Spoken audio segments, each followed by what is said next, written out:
Welcome to today's special presentation titled Top 10 Lessons from a Profitable Income Trader. My name is Brian D'Amico, and today I am joined by Ron Wheeler. He is our options income coach here at VectorVest. Ron's got over 20 years experience trading in the markets. Welcome, Mr. Wheeler, to today's session. Thank you, Brian. It's always good to be with you.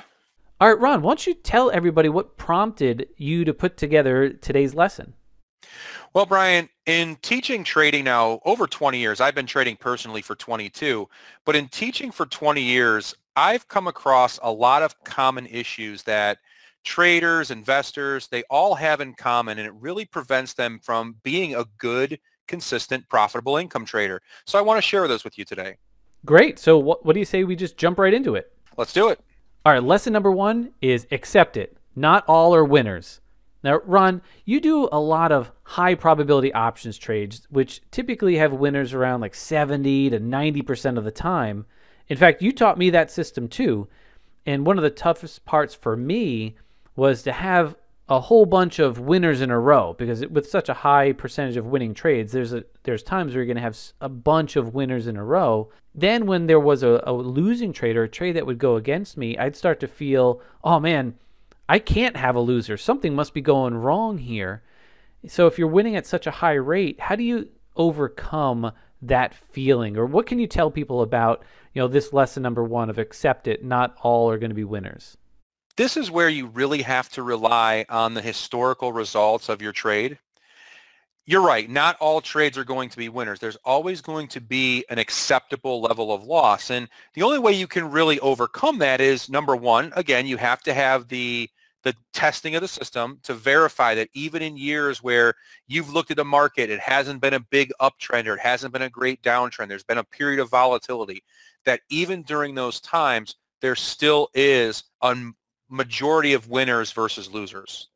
I know for me personally, Ron, I had several winning trades in a row, and it basically, when one would start to go against me, I'd start to have that feeling like, oh, let me fudge the rules a little bit. Let me give it another day. Or if it actually needed to be closed, I'd say, oh, well, let me see what happens tomorrow. And then a losing trade started to turn into a bigger loser. So what does somebody do to prevent that? Do they just just make sure they follow the rules, or how do they overcome that? Following the rules is really the key to any good trade system. You can't get consistency if you're changing rules, if you're changing money management, if you're changing trade identification in the middle. This is an example here of our benchmark SPX system where we trade SPX options. And you can even see this was 2016, and 2017 was very, very similar to what we saw in 2016. Even during a year where we're always into profits, you have losing trades. You're going to have drawdowns. Not every trade is going to work in your favor. The key is, when you have those losing trades, you have to accept it. You don't want to hold on to them. You don't want to give it one more day. Just simply follow the system, follow the consistent rules. Now, that's some great advice there, Ron.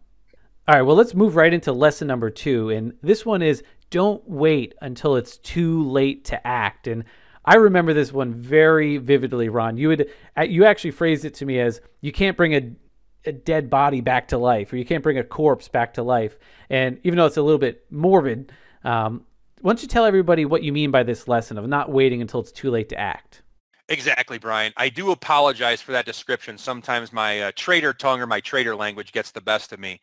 This is an example of a trade that we looked at late last year. This is Goldman Sachs, and you can kind of see that really over the last 6-7 months of 2018, Goldman Sachs had been selling off very, very well.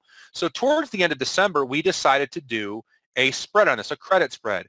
We sold a 175 call, and we purchased a 180S protection.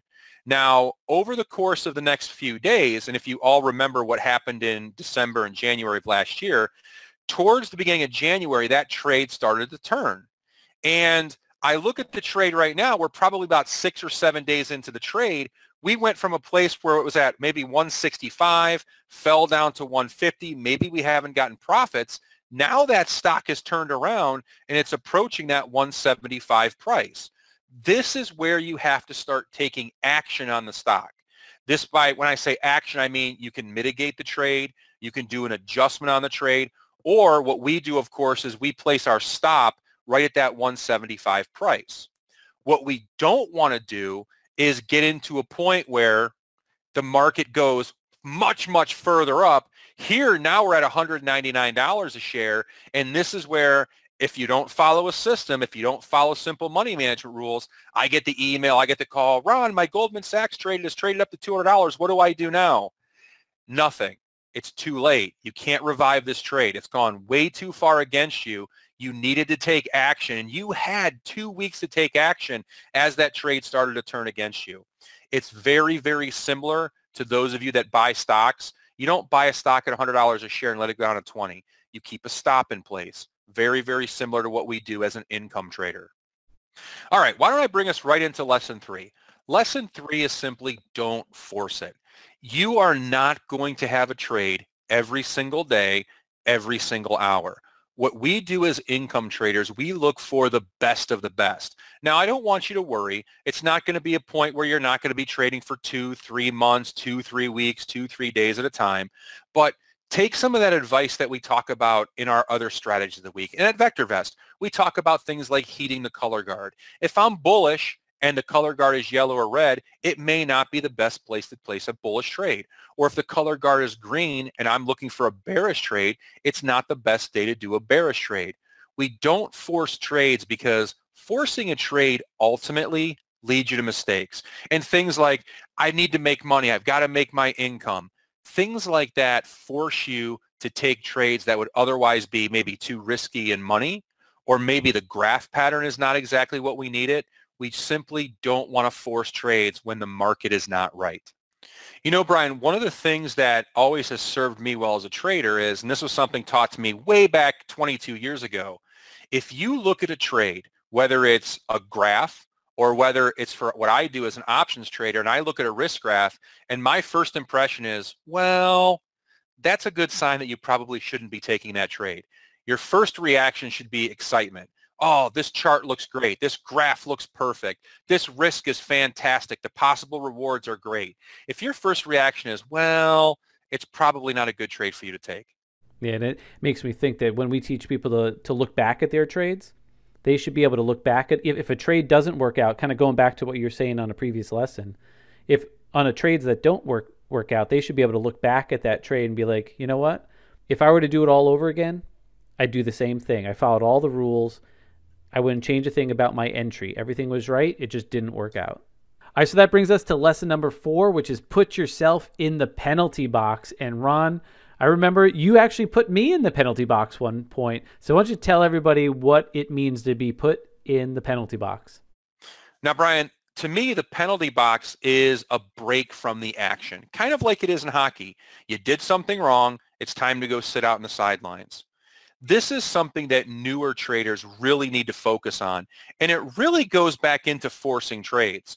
A good, consistent income trader really should never have to put themselves in the penalty box once they implement the system properly. Now, what I mean by a penalty box is this. If you have an account, if you have a portfolio, and let's say that you plan on risking 15% of that portfolio, that's what you're putting up at risk. If you were to draw down your account 7.5%, half of what your maximum risk is, if you were to draw that account down, it's time to stop trading. And the reason why I say it's time to stop trading is because you need to evaluate. Go back over some of those trades that didn't work. See if you made any mistakes. Was there something on the chart that you misread? Was there a risk-reward issue that you didn't read? It's time to sit back and reevaluate what you're doing. You shouldn't be hitting these drawdown levels or those stop levels if you are a good, consistent income trader that's following your plan. And I remember one of the main things for me that you taught me was when you're in the penalty box, it's a great time to just get back to basics. Just kind of get back to the core of what you should be doing. Just get back to basics. Exactly. All right, Ron, why don't you tell us about lesson number 5? Lesson number 5 is don't focus on the money. And this has a couple of different meanings. The first one, it kind of goes back to that lesson we talked about forcing it. Don't focus on the money by saying, I need to make this amount per month. Because what that does is it makes you force trades. This trade is not the one that looks the best, but I need to make this amount of money a month, so I have to take it. That's the first part of don't focus on the money. The second part of don't focus on the money is simply getting greedy. Some people, they look at a stock, maybe one of their favorite stocks is Apple. So what do? They trade 3 times the amount of contracts they should trade to try to get a bigger profit target. Or maybe they're approaching the end of the month or the end of the quarter and they feel like they need to make a little bit more. So again, they go against the rules of money management. They overtrade, trade too many contracts. Trading too many contracts brings on too much risk. When that happens, if that trade goes against you, you're going to go from a consistent income trader to where you're going to have losses that are much, much larger than your average. All right, this moves us to lesson 6. Taking profits early actually increases your accuracy and profitability. Let me show you an example of this. This is a trade that I've placed in the past on Adobe. And what you're seeing here, if you're not familiar with the risk graph, you look on the far right, you see this trade had a $140 credit. That means that I would prefer to make $70 on this trade. Don't be greedy. You don't want to go for max profit of 140. We cut the trade early at $70 in profit. And if you follow that dotted line, you'll see why. In order for you to get 50% profitable on Adobe, the stock only has to move up $9 a share. In order for you to take all 100% or $140 profit on Adobe, the stock actually has to move up over $30 more a share. In fact, you are better off exiting this trade at 50%. If you still like Adobe and you're still bullish on the stock, we can re-enter a brand new trade. The first 50% is the easiest and it requires the least amount of a stock move. Waiting for those full profits leaves your trade open to a market reversal, and historically testing has proven waiting for a full 100% profit on your trades leads to less accuracy on the trades and also larger losses. Good stuff, Ron. We just go right into lesson number 7. Lesson number 7 is don't overexpose yourself. You know, when I was a kid, my parents loved to go to Atlantic City, and I was lucky enough to go with them a lot of times. And I'll be honest with you, I loved being out there. I loved all the casinos, and maybe that's part of why I do what I do now, except I don't refer to this as gambling. But one of the things that I always think about is when I have a client who emails me and says, "Hey, Ron, please help me with this disaster of a trade." There's no such thing as a disastrous trade. There are trades that go against you, but they should never be disastrous. The reason why I say that is one of our tenets is maintaining consistency. The enemy of any income trader is simply taking losses that far exceed the average gain. Now, what you have to understand is on an income trade, our risk is assigned right up front. We know what our projected loss is. We know what our projected gain is. If you keep that risk and if you keep that gain into a consistent amount, what we do is we pick a universal amount for each credit. Now, as a general rule, the risk in the credit should be no more than about 2% of your account. If that trade goes against you, you should not be losing typically more than 2% of your account. There should be no disastrous trades. If there is, that tells me that you are trading the wrong contract size. Maybe you're trading a market that you shouldn't be trading at all. It tells me that you're overexposing yourself. Now, one of the reasons why we do this is because if you look at the drawdown versus percent gain to recover, if you draw down your capital 20%, it requires a 25% gain to return to even. Now, when you start drawing down more, let's say you overexpose and you draw down your account 50%. Well, now you need 100% gain to recover. Now think about that. That's returning 100% of your money and you're still not profitable. You're simply digging out of a hole. We want to keep those drawdowns very, very small because they're very easy to overcome. All right, lesson number 8. Get good at one thing first. Now, I'll probably screw up the analogy here, but I've always heard the expression of you want to be a master of one kick. So you practice one kick 10,000 times and not 10,000 different kicks one time. This is the same for an income trader. And it also reminds me of my early start in trading. One of my mentors told me, we have 5 or 6 different systems that we use to trade different types of markets. Don't try to become an expert at all 5 or 6 types of trading opportunities. Become an expert at one. So for my first 2 years of trading, I did one type of trade. When I became an expert on that and consistently profitable, I added a second type of trade. When I became consistent on both, I added the third. It's the same thing in trading. Pick one trade, one type of income trade to become an expert at it. When you get that consistent income, then start adding to your arsenal. Yeah, definitely good advice there.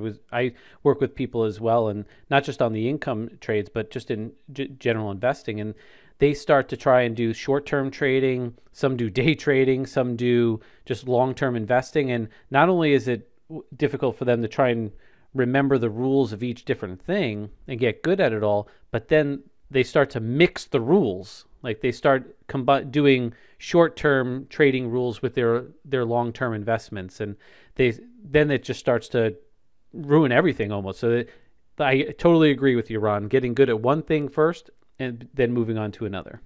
All right, Ron, why don't you tell them about lesson number 9? All right, lesson number 9. There's a difference between a losing trade and a losing system. So earlier on, I showed you our SPX results from 2016 when I said that 2017 were very, very similar. Let's do this. Let's take it up a notch and let's show you 2018. We all know that 2018 was a very, very volatile year. Now, during 2018, I teach a class every Monday morning where we do these SPX trades. And every Monday morning, when it was time to place a new trade, and I realized that people were having some losing trades in 2018, I would come to that class and say, all right, guys, let's do our SPX trade. And people would be like, oh, not another SPX trade. We had a loser last week. I still placed my trades even though I had some losers in 2018, because I know overall the system still works. Even in an area of high volatility, we can take a look at the difference. In 2016 and 2017, we averaged over 85% accuracy.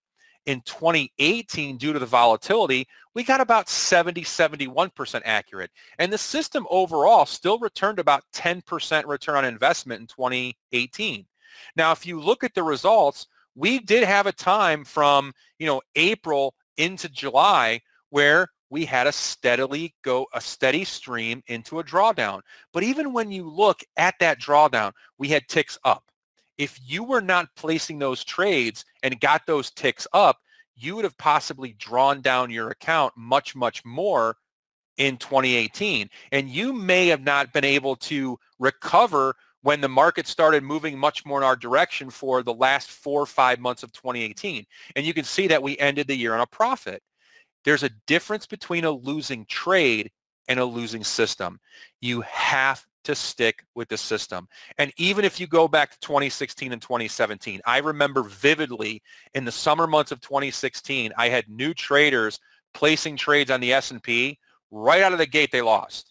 Well, as a trader who had traded every single trade in 2016 and 2017, I had the familiarity with the system. I had the confidence, and I could say, listen, you had a losing trade. You're not going to have all winners. You got to keep on doing the system. This is how you get consistent results year over year. Yeah, in case you guys were wondering why we had a picture of a baby on the screen, the old saying, don't throw the baby out with the bathwater.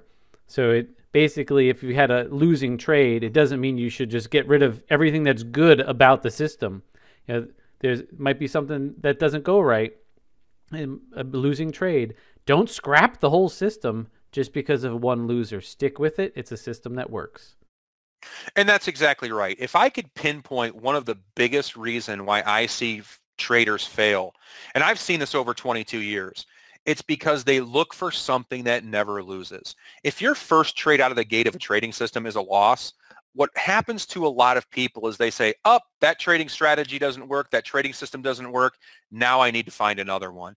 And honestly, there's going to be losing trades. You have to maintain and stay with the system to see those year-over-year consistent results.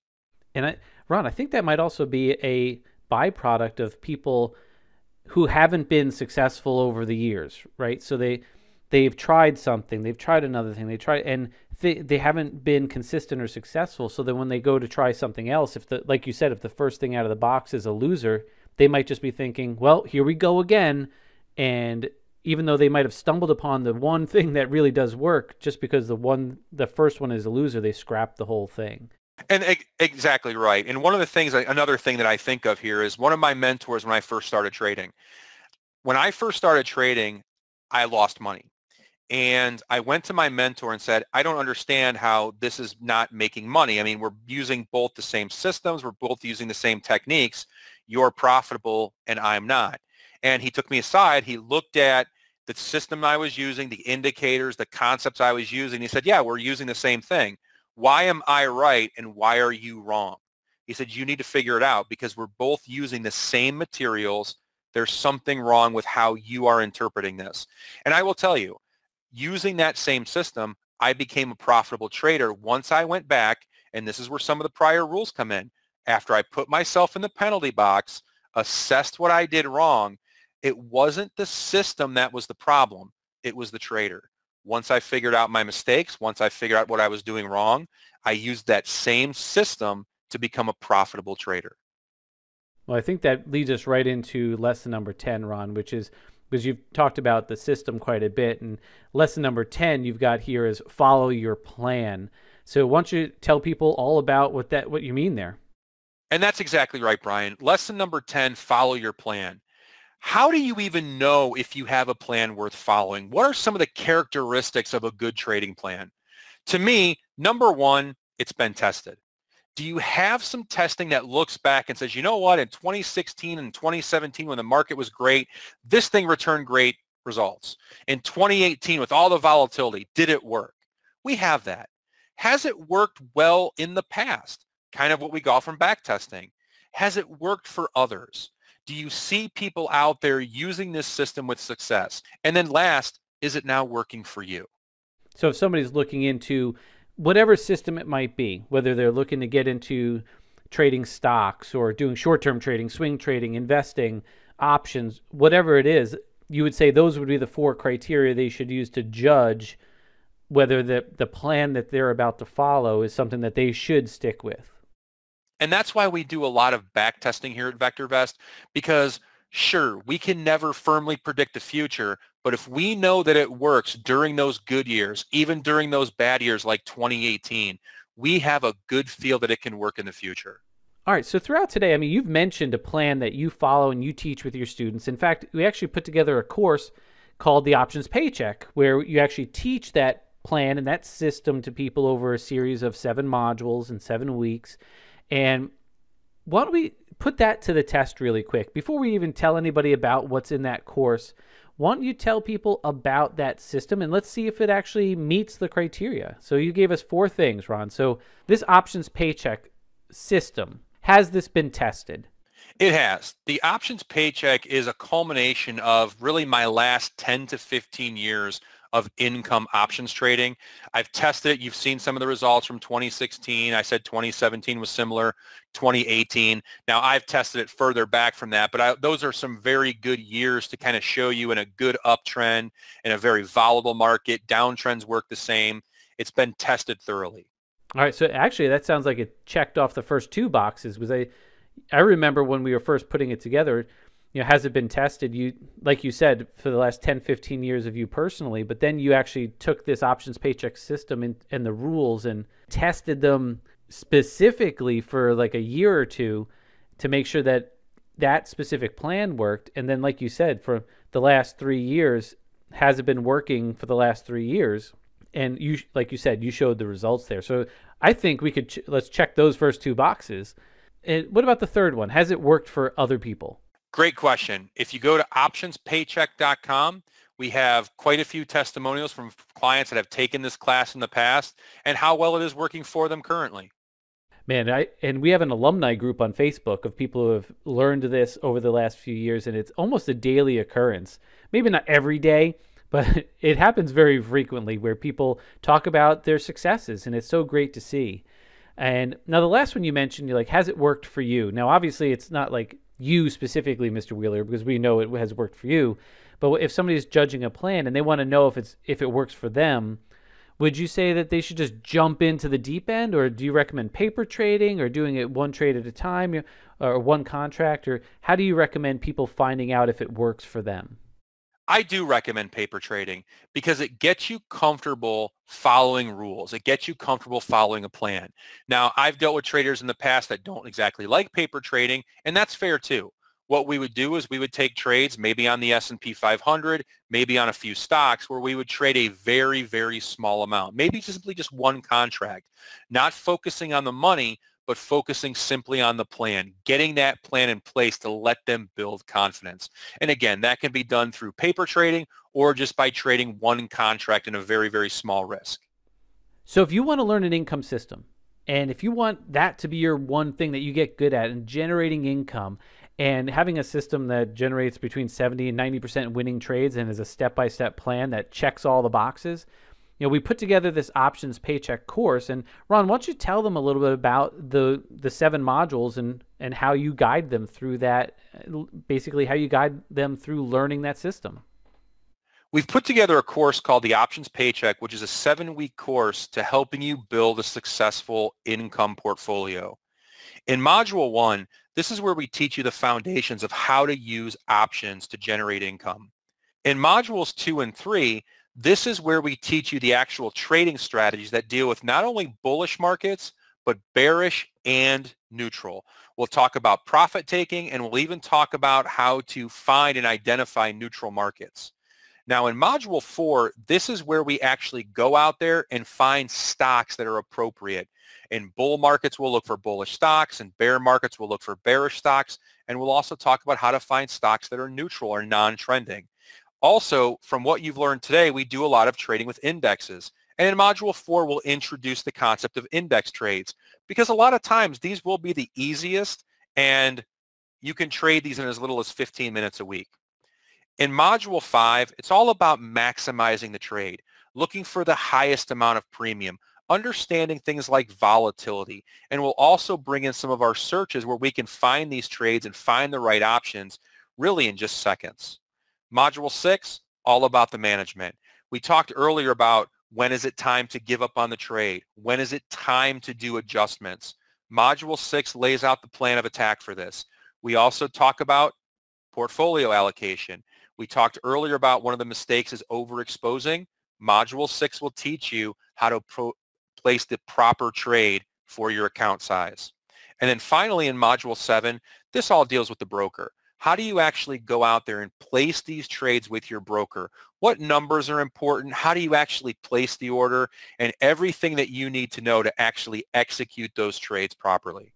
That's cool stuff, Ron. So now, Options Paycheck, this course, we only open up registration a few times a year. And actually, registration is currently open, but it's not going to be open much longer. So if you want to join Ron and have him teach you this income system, go to optionspaycheck.com. Get yourself registered before registration closes. Well, I think that wraps it up for today. I want to thank you, Ron Wheeler, for sharing those 10 lessons with everybody. Thank you, Brian, as well. All right. Well, on behalf of Ron Wheeler and everybody here at VectorVest, I'd like to thank you for joining us tonight, and we wish you the best of luck in your trading. Good night.